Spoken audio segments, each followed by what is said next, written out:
Environmentalists say that desalination destroys marine life, is not energy efficient, and definitely not inexpensive. But as the western US faces massive drought, US regulators seem ready to approve a desalination plant in California's Huntington Beach. Droughts and water scarcity have been plaguing California since the late 19th century. The state has been facing one of the most brutal droughts this year. Several wildfires have gutted swathes of forest land in the state. Scientists say that climate change has worsened the situation. The Poseidon plant will be one of the biggest desalination plants in the world, and authorities believe that it will be able to quell the problem. The saltwater plant will be set up at a cost of $1.4 billion. The water plant would produce about 50 million gallons of drinking water every day.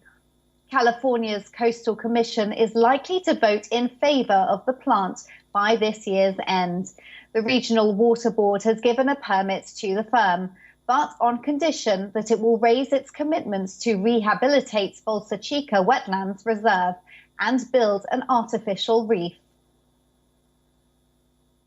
The impacts from the intake of seawater for the purposes of desalination is the entrainment of microscopic organisms. In the case of Huntington Beach, the total quantity of impact will be no more than 0.02% of the plankton at risk of being entrained. There's no threatened or endangered species that are at risk, and the mitigation that's in place will ensure that the project will be a net environmental benefit by producing more habitat than will be impacted by the operation of the facility. Experts say that more studies on the desalination plant's effect on sea life is needed. This as intake pipes will be constructed for the power plant's cooling system. A state environmental report had found that about 19.4 billion fish larvae and 2.7 million fish, among other sea animals, were killed by water intake equipment. For every gallon of drinkable water, the plant will also dump another gallon of salty brine into the ocean. Hydrologists say that the dense discharge deposits itself on the ocean floor. This will expose life at the ocean's bottom to the brine and other toxins.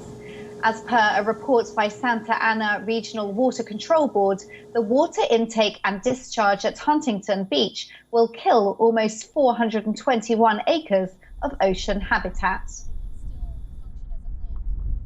It's great to be water independent, and we should be striving for that, but we should be doing it in a responsible way. And desalinated water is not the way to go. Again, this is the most expensive way to source water, is the most energy intensive way to do it, and the way it decimates the ocean, both by the intake and by how we're dumping brine back into the ocean, is really not, it should be the last resort, not the first way we're sourcing water.